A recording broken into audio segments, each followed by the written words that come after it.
Mario Kart World is the long-awaited new installment to the Mario Kart franchise. I don't think any of us really expected Mario Kart 8 to last as long as it did. But not only is it the highly anticipated new Mario Kart game, it's Nintendo's big launch title for the Switch 2 and their first big game of this new era. Throw that in with the fact that, controversially, it's the first $80 game, and there was a lot riding on Mario Kart World, no pun intended. After playing it, I will say that even though it's not perfect, and whether it's really worth $80 is still questionable, it was well worth the wait. Let's talk about it. Hi guys, DPX here reviewing today Mario Kart World. Now before we get started, you know what to do.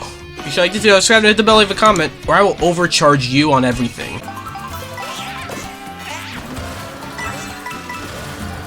Starting off with the good, Mario Kart World isn't particularly trying to outdo Mario Kart 8, which I think is commendable.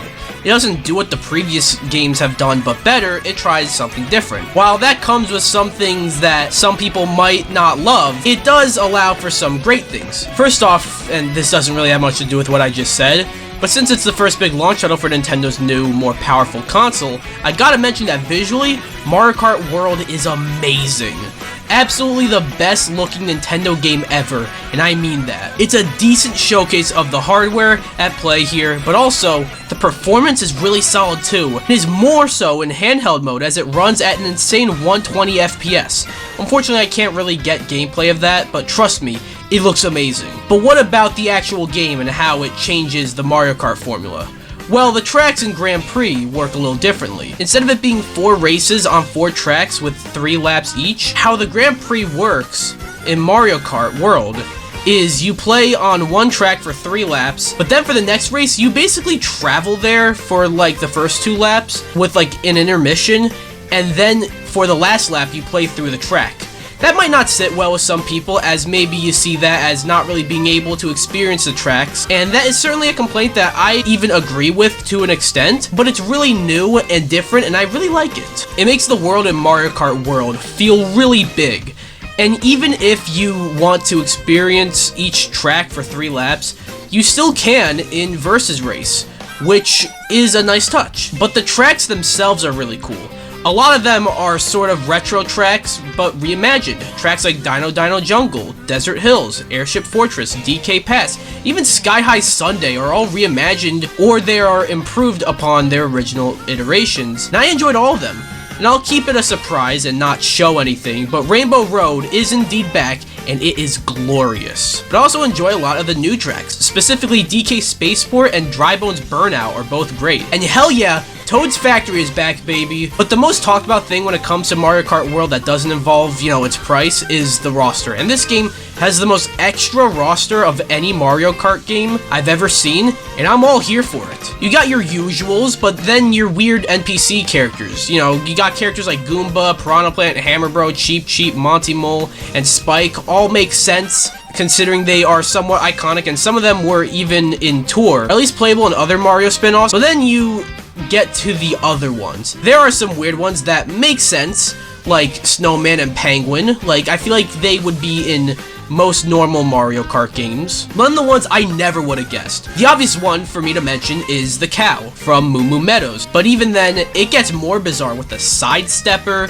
Peepa, Stingbee, Coin Coffer, the Parabitty Bud, the Dolphin, the fucking Drybones Fish, and that's not even all of them. This is so extra, but I kinda love it. It is a little bizarre to get these characters, but no Diddy Kong or the Koopalings, but I digress. The addition of these weird NPC characters I can't help but love, especially when you learn about why they're in the game to begin with. But in addition to characters, each of the regulars like Mario, Luigi, etc. all have unlockable costumes. This is really cool, and unlocking said costumes was really fun. I have a bit of an issue with them that I'll get to later, but still, I love that many characters have unlockable costumes, and what would be really cool is if they update the game and add costumes for the weirder characters like the cow or Sidestepper, but I digress.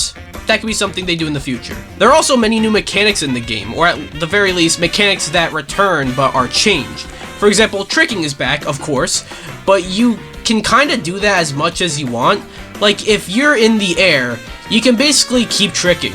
Or when driving, you can do like a charge jump, where you kind of charge yourself up and do a trick while just driving. It's not that necessary, but really cool, and I'm gonna go back to the earlier Mario Kart games and try to trick multiple times because I'm so used to doing that now. But in addition to that, each course now has things you can grind on, and you can hop from one side to the other, and you can also ride on walls and jump to the other wall. Again, not necessarily not necessary, but I kind of love it as it adds a lot to the gameplay and makes the game more flashy. But on top of that, when driving on the road, like in between tracks, there are certain trucks you can go into and momentarily control them, or helicopters, or even cannons you can launch yourself in.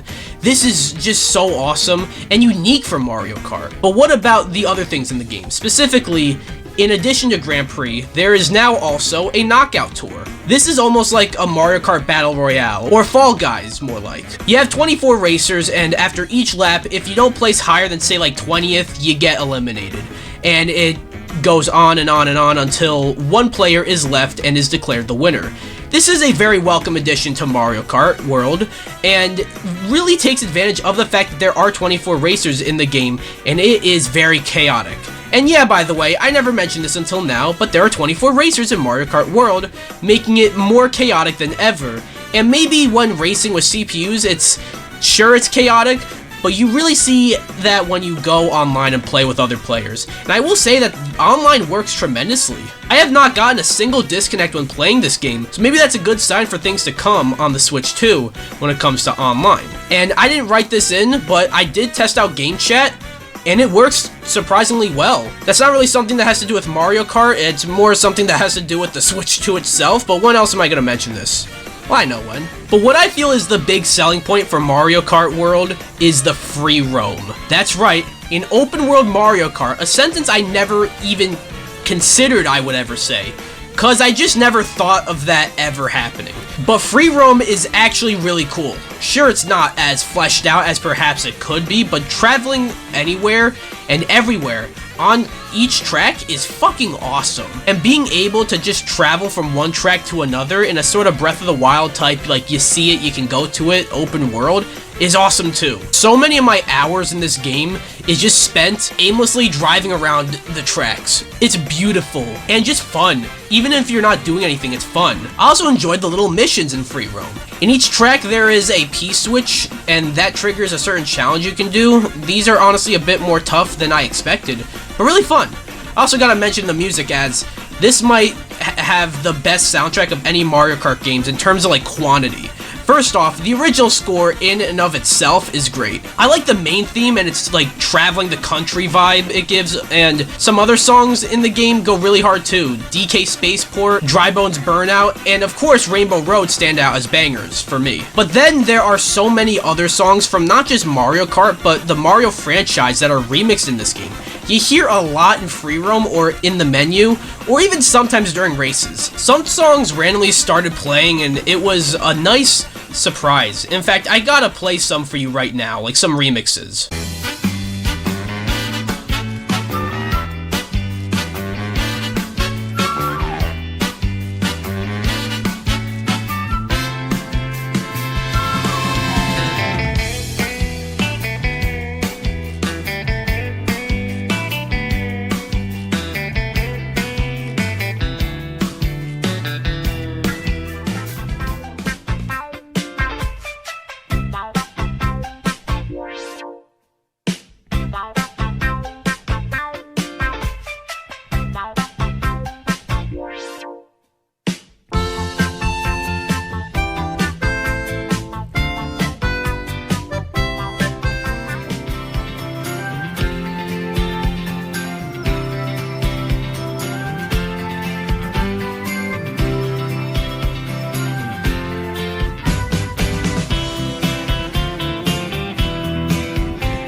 There's also battle mode. Not much to say here, but I was worried from the Direct that it was gonna be more like how it was in the original Mario Kart 8 before they improved upon it in Deluxe, but it's not. It's fine. I'm not quite sure how much I'll play that, but it's fine. Overall, Mario Kart World is a damn fun game.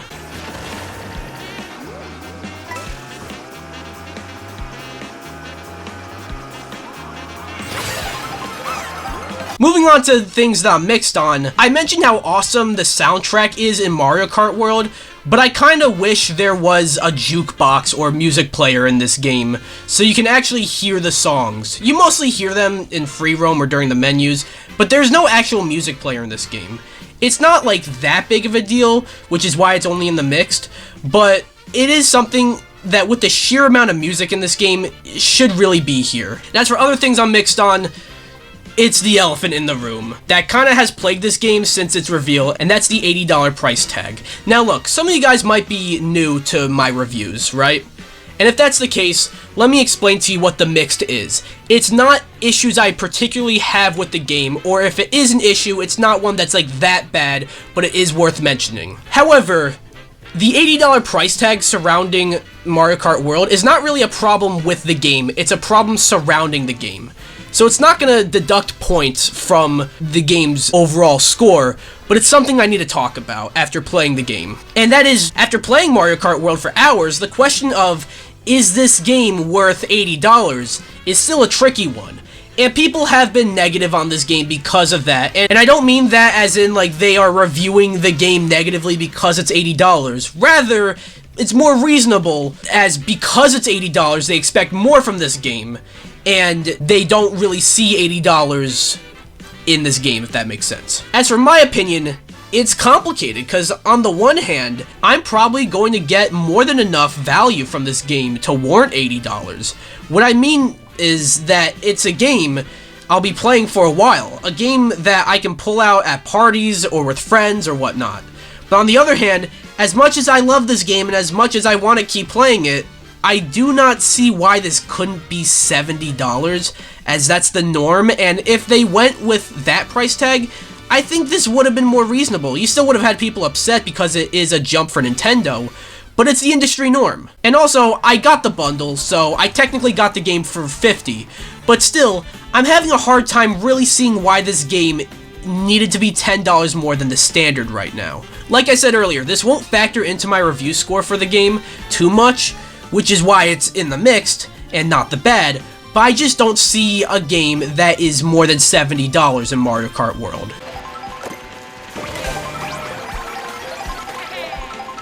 Moving on to the bad, first, the UI, and specifically the character select screen, is atrocious. I originally had the UI, but then I realized it's really just the character select screen.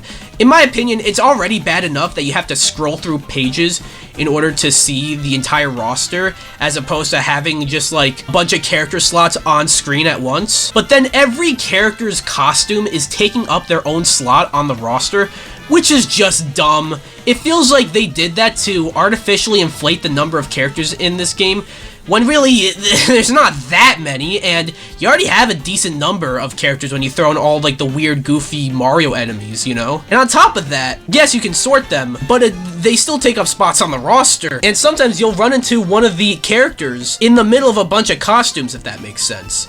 It's just weird. And speaking of the costumes, they are very uneven. I understand maybe characters like Boo or Lakitu or Shy Guy not getting a whole lot, but how come characters like Mario, Luigi, Peach get like 10 costumes while Donkey Kong gets 1? I get maybe Mario, Luigi, and Peach, but like fucking Koopa Troopa has like 7 costumes, but characters like Donkey Kong, I'm not even kidding, actually just gets 1. Additionally, I don't like the method in which you unlock characters. Now, there are a number of characters you unlock by playing Grand Prix, and that's not what I'm talking about. In fact, I actually like that you unlock characters. But what annoys me more is how you unlock the weird, goofy NPC characters like Dolphin, Peepa, and Fishbone.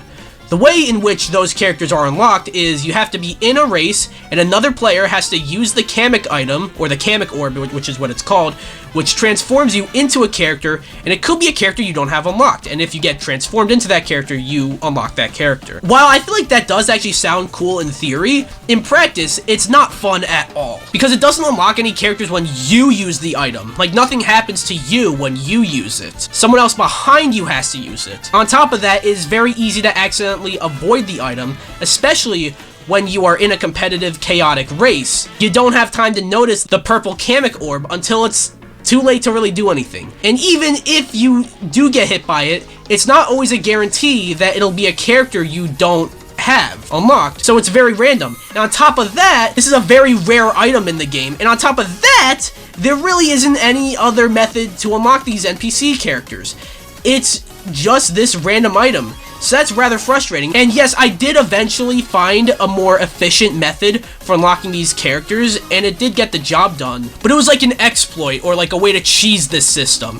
And it was very tedious, although honestly, might be worth it because it was very satisfying. But I'm not letting that change my opinion on unlocking the characters, as there really should have been an easier way to do so. Also, no 200cc? Why exactly? And lastly, and I guess this is a bit of a spoiler as it pertains to Rainbow Road, but it's not really about Rainbow Road itself. It's more, why isn't Rainbow Road available in free roam? I understand it's a very different track from the others, and it's not as open-ended as the other tracks, and may be a bit more difficult to just roam around in, but they absolutely could have done something.